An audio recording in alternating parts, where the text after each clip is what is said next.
Hey everyone, thanks for being here today. I'm going to give everyone just one more minute because I know that starting now, email just went out and we've gotten a few people trickling in. But I'm going to go ahead and share my screen to get us started.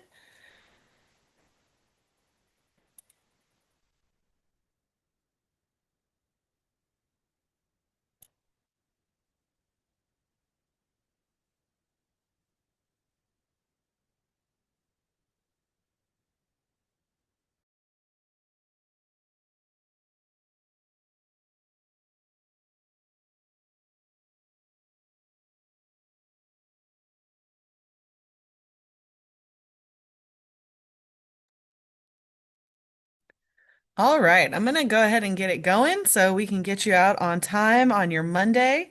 My name is Jessica Sierra. I'm an ed tech resource teacher over at the San Diego County Office of Education. You are here for AME for Littles today, and the bit.ly is right here, and my co-host Carrie is going to be dropping that in the chat if you haven't gotten it already, so you can follow along or bookmark it for later.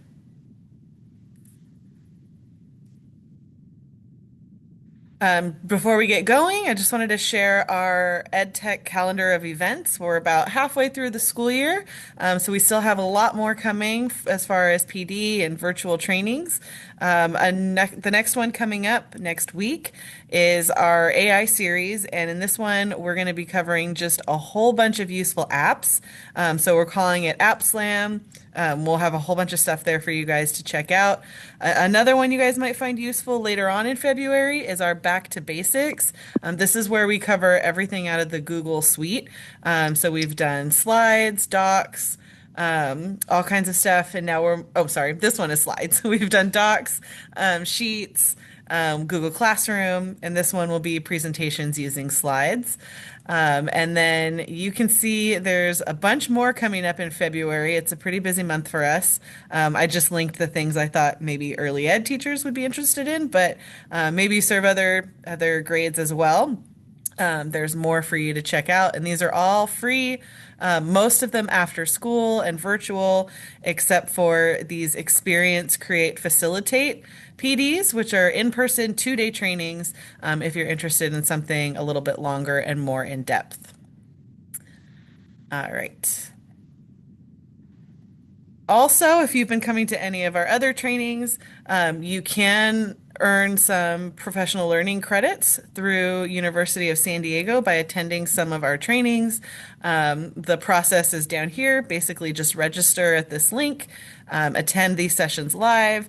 There's a form we have to fill out, a quick reflection, and then if you do, I always forget the number, I think it's 13 of these trainings, you can get credit. But all the information is here on the link if you're interested in that. Okay, so a quick warm up to just introduce ourselves a little bit, get us going. I figured we'd do an AME style this or that. So if you could just drop in the chat real quick, we'll have about 5 of them. Which do you prefer? Do you prefer animated movies or TV or live action?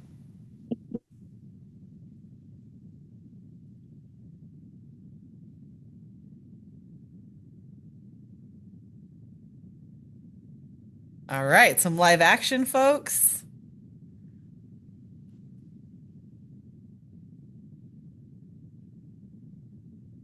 All right, everyone on the live action train. I'm actually a fan of the animation, I would say, is probably preferred. I guess I like live action too, but I really I'm not a fan of the live action remakes of some of those Disney movies. So in that sense, I like the animated ones. How about video games or board games? Thanks, you feel me, Yanine. Board games. All right, we've got some analog fans in here.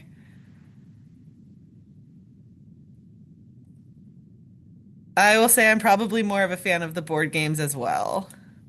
How about drawing or building? So, kind of two sides of the engineering spectrum, like more blueprints or more the actual building side of things.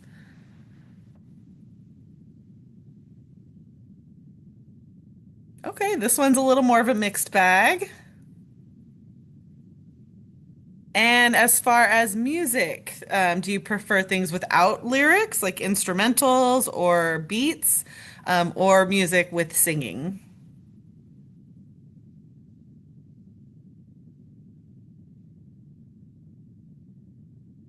All right, lots of singing.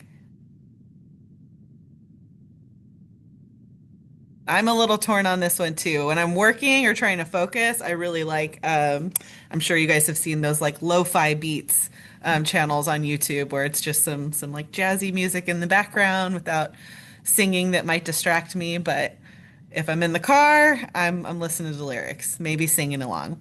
Whoops. Okay, so the point of our this or that is, everybody has their preferences, but all of these things have a place in AME, whether it's digital or technological, or if it's old school pencil and paper.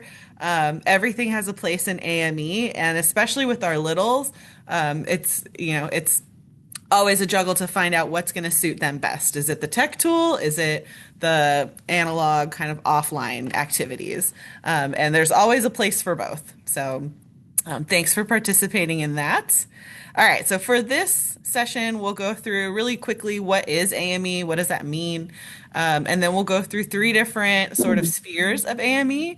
We've got digital art, performing arts, and then game design is actually a part of AME now.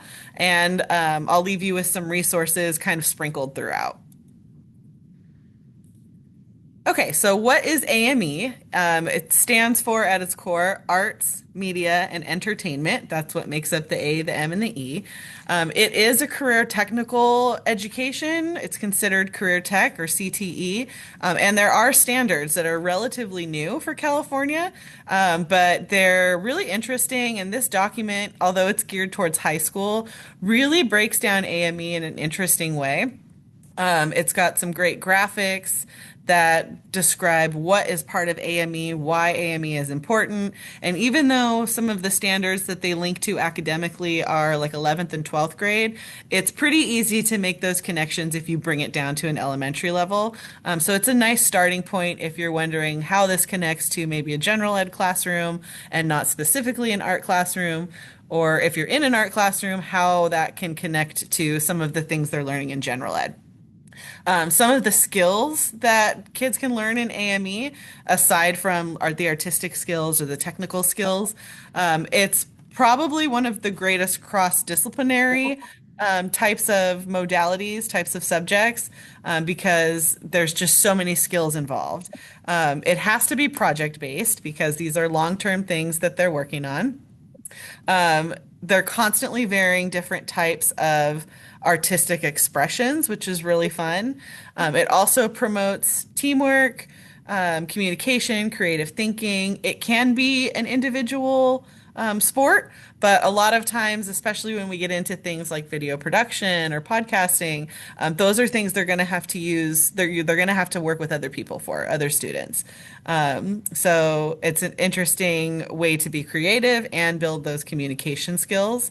And lots of art and artists are going digital now. So even if they're hand drawing things, a lot of times they're using iPads, or using technology to get their art out there. So it's really important to think about AME in like the digital space too. Okay. So we're going to go over today the three different spheres. In the standards, they also include managerial arts, which is interesting. So it's kind of the production side of all of this. But you'll see how that's kind of ingrained into like performing arts a little bit. So I'll give you some resources in there. But not a whole lot for littles when it comes to managing. But we'll stick to these three spheres today. So design and visual media arts, performing arts, game design, and integration. What that means, so design, visual, and media arts, we're going to be talking digital art of all kinds, graphic design, and also animation. Performing arts, we'll be looking at music, narration, so think podcasting, or just voice recording, and then also a little bit of film and some of those production arts when we talk about video and film. And then game design, I'll leave you with a few resources at the end about programming for games or building board games. and some game art and audio. Okay, so starting with design, visual, media, and media arts. Some really interesting projects out there are really just using Google Drawings and slides. So when you think digital art, it doesn't have to be something super crazy like Photoshop. There's a whole lot that littles can do and even grown-ups can do just using Google Slides and Google Drawings. They're great tools, they're free. Most schools have it integrated already. One of the cool projects that I found as I was designing this was using Google Slides. So, kind of building, curating this slideshow of artifacts that students could use to build on something else that's like a background. So in this example, it's the Disguise a Turkey art project, which I know lots of schools do in like kinder and first grade, where you have to dress a turkey up and disguise it, right? So the farmer doesn't get it for Thanksgiving. So what you can do in this project is create that turkey background, maybe just a plain turkey, but have all of these other assets like you see here, hair, hats, shirts that students can just drag and drop. I don't have this specific example here, whoops, but I will show you something we did similarly during COVID times for teachers that were trying to design virtual classrooms. So you can see this screen. This is our classroom assets. So all of these are just images we found and we removed the background. So there's a couple tools you can use for that. If you just search remove background, there's one. Canva has its own built-in one, so you can drop an image in there and just make the background transparent so it can overlay on anything. And then you can see we have all these different things that might be in a classroom, desks, chairs, signs, different signage. So similarly, you could have different clothing for a turkey, or different things that you might put on a background. If you think like paper dolls, like old school paper dolls, and how you would layer things onto those dolls. And then what a teacher would create, similarly to what a student could create with the turkey idea, is just have this background that looks like a classroom and just layer on those assets. So if I move my little zoom controls, you could have this rug and then just drop it right in. Oh, is this one? Oh, I don't have editing access to this one. Okay, bad example, but you would just take this and just drop it into a background and build up your slide. So that's an easy one that kids can use to design and build something within slides. Another project they could work on is in Google Drawings. So this website, this lady's blog, had a ton of cool Google slide projects. Some of them are more intricate than others. Seems like she works with different age levels. But I really liked this just landscape art project. And all of this is just using the Google Drawings tools. So if we open up a blank Google Drawing, I'm going to do just like a quick color block landscape to show you guys. I won't spend too much time. We'll get you guys more tools, but we can make the background a certain color. I think hers was kind of this like blue sky color. The students can use the different lines. So whether it's polyline, which is kind of like this ongoing, let's try to make like a little mountain range, or they can use the scribble, but this would make like a cohesive line in the background. Let's see.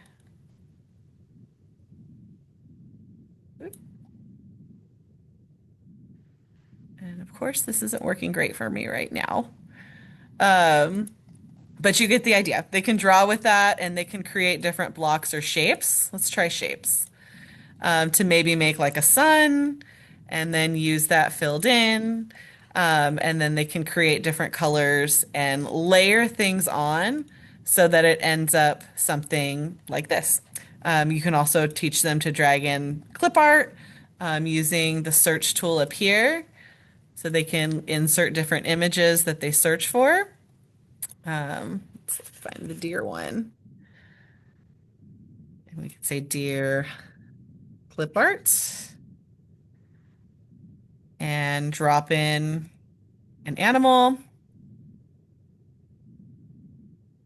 and you can use one of those like background remover tools ahead of time, maybe combine it with the slides to drop something in that would have a transparent background. But there's a lot that you can do just with Google Slides, and she's got a great tutorial video within this as well. She's got all kinds of tutorial videos on her YouTube. So it doesn't have to be some crazy platform or really sophisticated art tools like Photoshop. It could be, but there's a lot that you can do really simply. Okay, getting into the more sophisticated tools. So Adobe Express and Canva are also tools that you could use to do some graphic design. The interfaces might be a little challenging, especially for like TK-2, maybe even first. Second grade, you could probably start doing a walkthrough, have like whole group activities going on. Canva, if you haven't used Canva before, that is free for educators. And I'm happy to share the link to that maybe in my follow-up email. But you can get into Canva for free, just verify that you're an educator, and then you can build a classroom and invite your students so that they can use it for free as well. Adobe Express is another great one. It's kind of a more simplified version of Photoshop. There's a lot that you can do with it, but there's also more simple ways that you could use it. So a couple really great tutorials that I put on here or ideas are different. This one has a great one about how to create a logo. So their suggestion was like create a logo for kindness. What does kindness mean to you? It could also be if your school's having like a walkathon and you want them to create an event logo, maybe like a contest. I've also seen on just like paper pencil, classes do personal logos. So, like, what is your logo for yourself? What are your values? How would you express yourself in a few images? Um, there's also this one has a great video tutorial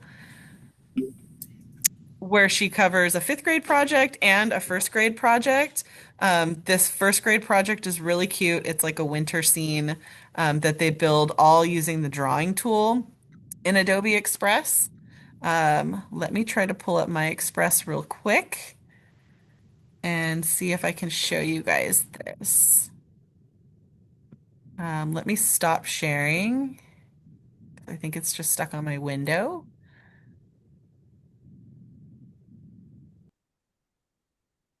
And then I'll reshare the Adobe one for you guys.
Okay, let me try it one more time. When I tried it that time, I lost my Zoom controls and I couldn't unmute myself. Okay, let me get Adobe Express up one more time. I just want to show you guys where the drawing tools are.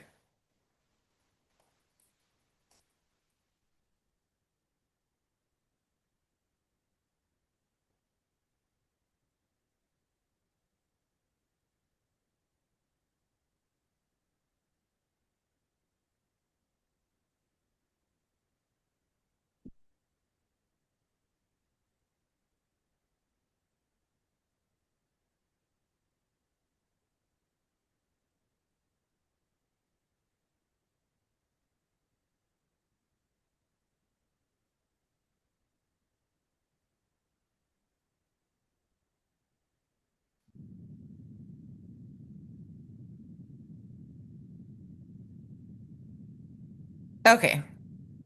Hopefully you guys are able to see that because I cannot see you. But if you open up Adobe Express, they have a bunch of tutorials. What would you like to create today?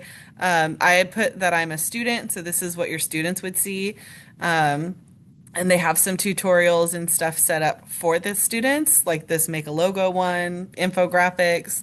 But if you click on drawing, it's a very simple screen. And if they're using iPads, they can just use their finger to use this brush and very simply start creating little drawings, kind of like, back in our paint days.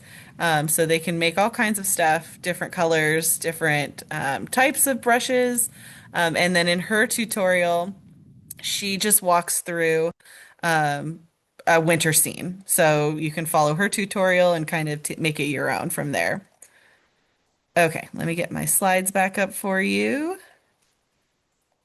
Also with Adobe, most school districts, I feel like have some kind of Adobe Suite access. I know for us, we just have to ask our um, upper administration to turn it on.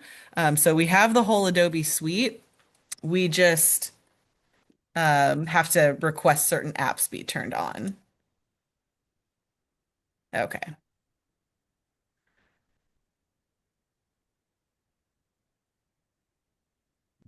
Okay. Back to the slides.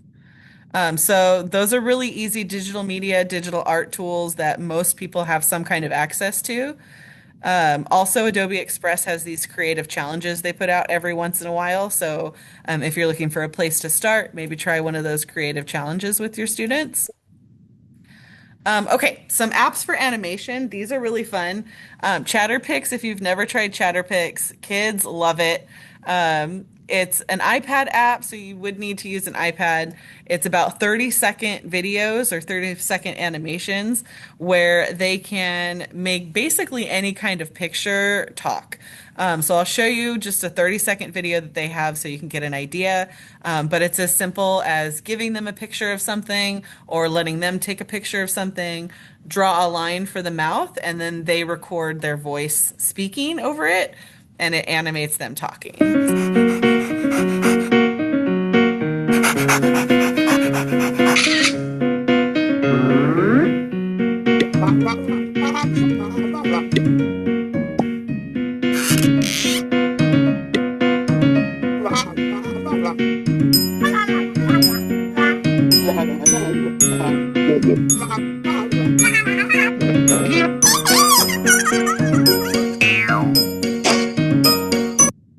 So I've seen teachers use this as kind of like almost like a report off like an animal or something that they've researched.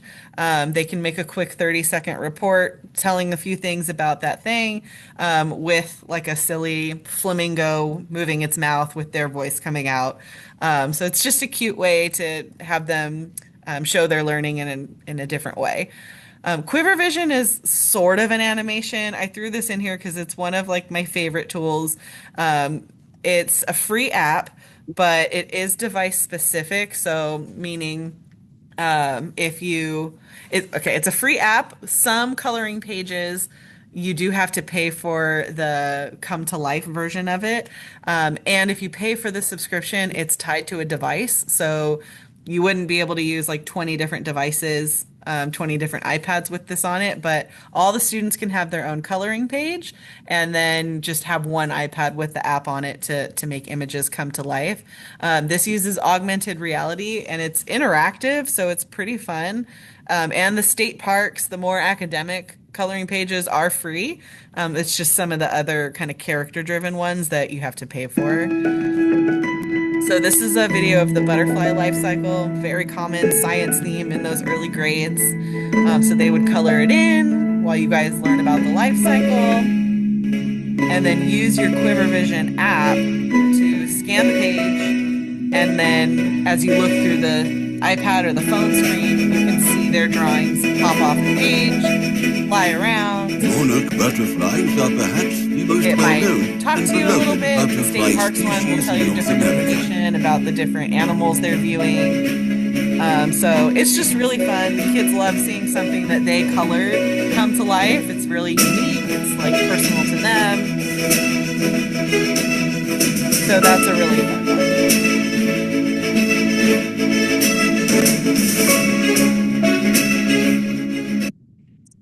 So it's a cool tie-in of regular coloring linked with some technology to bring it to life. Okay, performing arts. So in this one, we're mostly talking about video. Video can be a little challenging at this age level just because the editing process is so complicated, even for adults. But what kids can do a lot of is the storyboarding for video ideas. They can start writing scripts. So what are they going to say? They could even do this with pictures if they're not fully writing yet. They can put their plot points in pictures. They can do the filming of each other. So they can use an iPad or a Chromebook or whatever you have that can record. They can definitely do the acting. And they can also do voiceovers. So even if they're just narrating a slideshow and turning that into a video, they can use their own narration for it. They can write out their scripts and read it to create a cool video. You as a teacher will probably have to do most of the editing. But there are a lot of tools where you don't have to use a lot of editing if you kind of time the filming right. If you're just capturing them as they're talking and then end it really quickly, that's kind of minimal editing. But that part pretty much lies on you for the TK-2 space. Maybe second graders can start getting into editing, but from what I've seen, a lot of teachers that are using video, they're the ones that are doing the editing on the back end.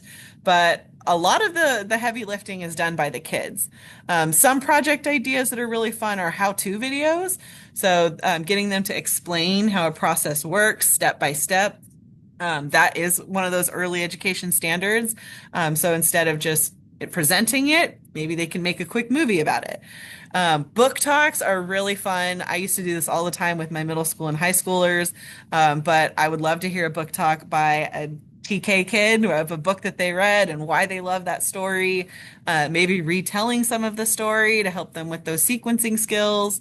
The weather report video is one that I've seen in the past. So I'm going to play it real quick because it's super cute. And actually, let me double check that I'm sharing my sound for this one because you guys got to get the sound. Don't know where my Zoom controls have gone. There they are.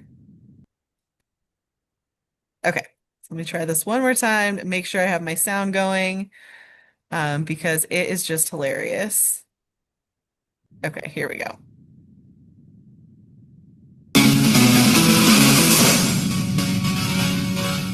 Hello, Nashville. I'm your local weatherman, Cotton Quartz. I'm not an actual meteorologist, but I do know my sight words. Today's weather report is brought to you by the letter C. And also, Pokemon cards! Pokemon, gotta catch 'em all! Let's take a look at today's weather in Nashville using our new weather simulator. All I have to do is click this button.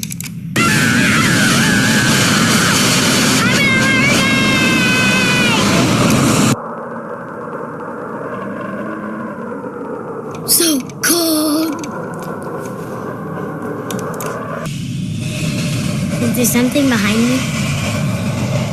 Oh, this is more like it. It's cloudy today in Nashville with a slight chance of rain. The high of today will be 51 degrees, with a low of 33 degrees this evening. But warmer weather is on the way. Yesterday was the first day of spring, and you know what that means. Spring break!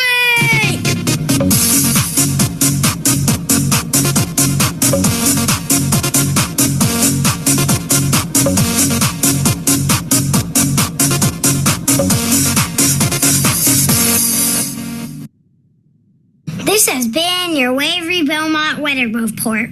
I'm Conan Quartz.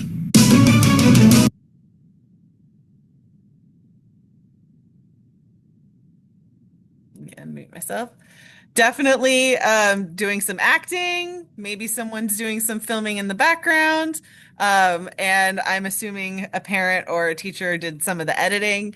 The green screen idea is actually not as hard as it looks. There's a lot of tutorials out there, and all it takes is a green sheet that's the same one green color, and then you can overlay stuff in that using all kinds of different video editing software, whatever you prefer. But the weather report is really cute, getting them to learn about different seasons or what weather might be like in different parts of the country.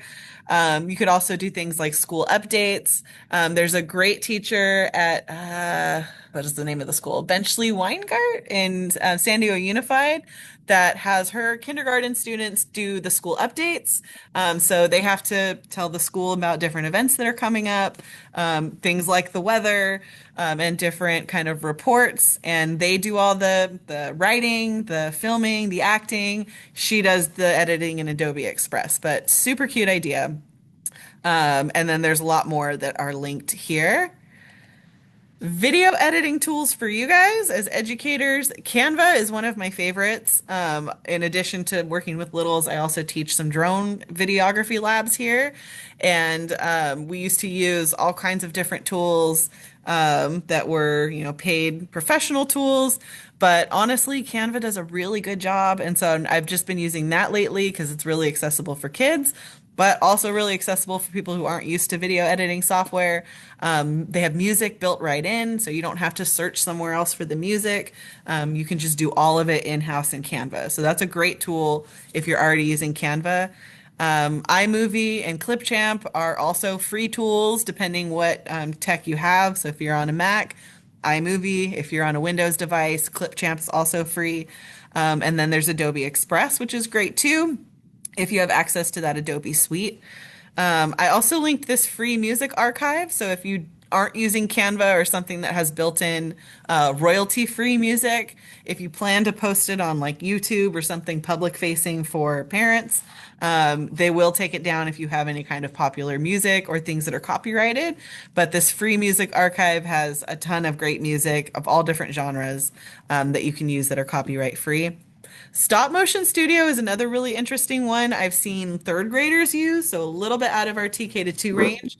But using Legos, you can use this software to, I think it's an app actually, to have it take those pictures. If you've done stop motion before, it's like 1,000 little pictures stitched together to make this moving video.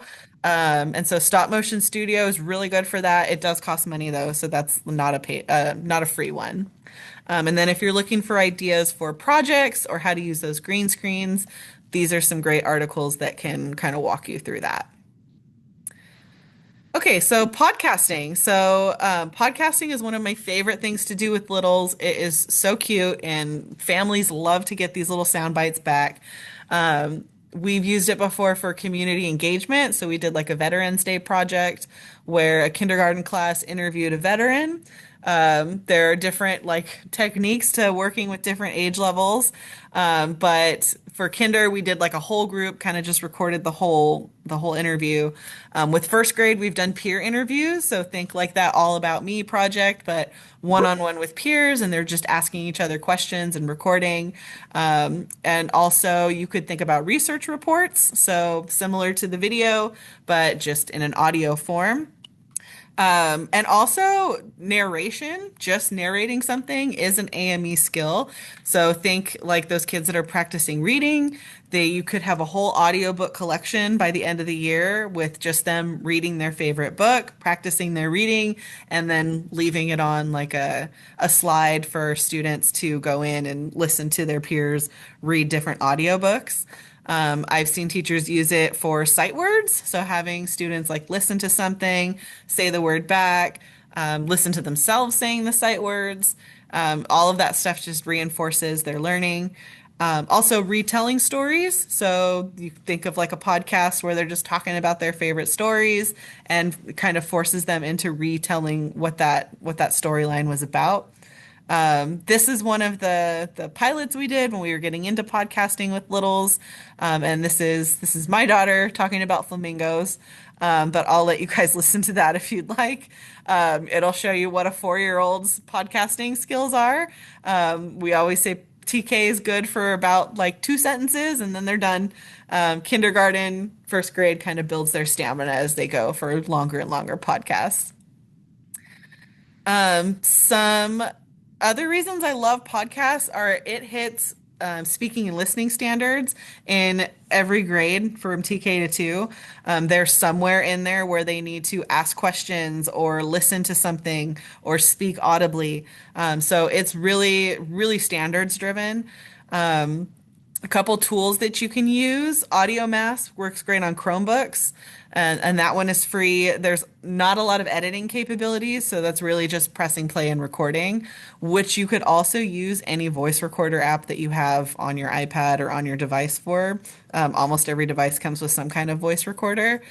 Audacity is more sophisticated, so I wouldn't put that in front of kids. But if you're trying to do maybe stitch together some different podcasts from kids, you can use Audacity for free. That is a very professional tool. That's what I have friends that do podcasts, and that's what they use to do their editing.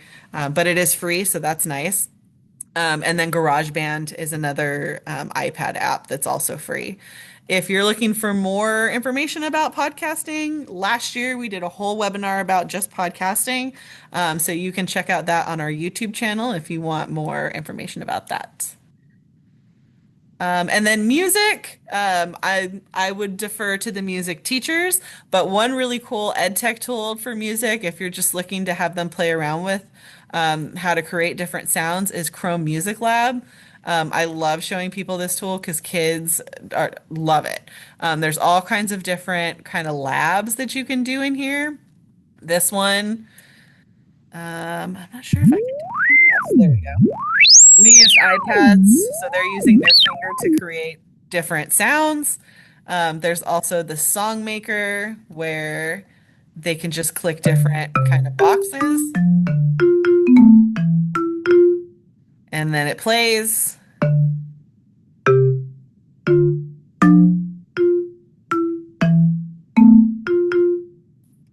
So they have a lot of fun with these, and there's all kinds of different tools within this website. So check that out if you're trying to incorporate some music. All right, and last we'll get into game design. I love the idea of game design. Carrie and I have actually been doing a bunch of game design labs here at the Linda Vista Innovation Center with our older kids.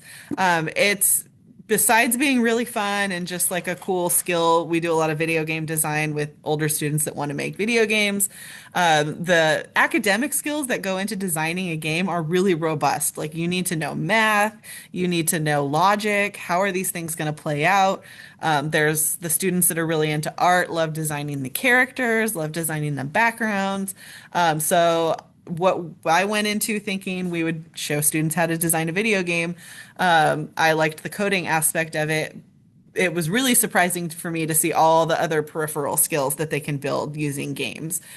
So for kindergarten, what I see a lot of is just remixing physical games that are out there. So they're not getting into coding or doing digital games, but it's still a very like techie way of thinking to have to think through what a game would be like, thinking through what games have that they already have played, and maybe designing new cards or new boards based on different themes. So kind of like remixing things that they've already played. But really getting into like those design principles. Like linked here, Canva has a ton of just board game templates that you can print that are blank and have them work off that. For first grade, they're definitely at a level where they could start creating their own games. You could do the remixing, or you could have them start to think through a game around a certain topic that you're learning, maybe like living in your community and how are you going to navigate around just life in your community, learning about different places and things that they experience. There's lots of different tie-ins for science. Maybe different letters, lots of things that could be done. So there's a couple links there on how to go about creating your own board game. Second grade, they could get into coding. So Scratch Junior has some good tutorials and also Codable. So on the next slide, there are some resources about how to teach game design once you're actually getting into coding. If you've ever played the little dinosaur game on Google, this is a Scratch Junior version of it. So it walks students through how to code this little dinosaur, how to move the background and make it so you have to jump over things, which sounds really complicated, but it's actually not too hard. And you'd be surprised how quickly these kids catch on to this stuff. Code.org also has their own platform, so it's not Scratch Junior, but it looks really similar. And you can code a sports game like a basketball. They have tutorials for Pong, Flappy Bird style games where it's like flying around, or races. So lots to do there if you're getting interested in coding. Okay, so that's a whole lot of resources in about 40 minutes for you guys. I dropped this at the end because I thought this was a fun little quiz, especially if you're an art teacher or you're trying to present or do some kind of PD on art. It's just a little personality test type of thing, that asks you, this or that, and tells you what type of creative person you are. So I thought that was interesting because I hear a lot of teachers saying, "Oh, I'm not artistic," or "Oh, I'm not creative." But I would argue that just being a teacher in itself is creative. Having to stretch your artistic muscles to get points across to kids. Everyone is creative in their own way. So this is an interesting quiz to take to put a name to it. And that is it for our presentation. I'm happy to stick around and answer any questions, but you guys have the slides, as well. And this will be posted on YouTube within a week or so, so that you guys can watch it again if you want to catch something. But I'm going to stop sharing my screen. And thank you for spending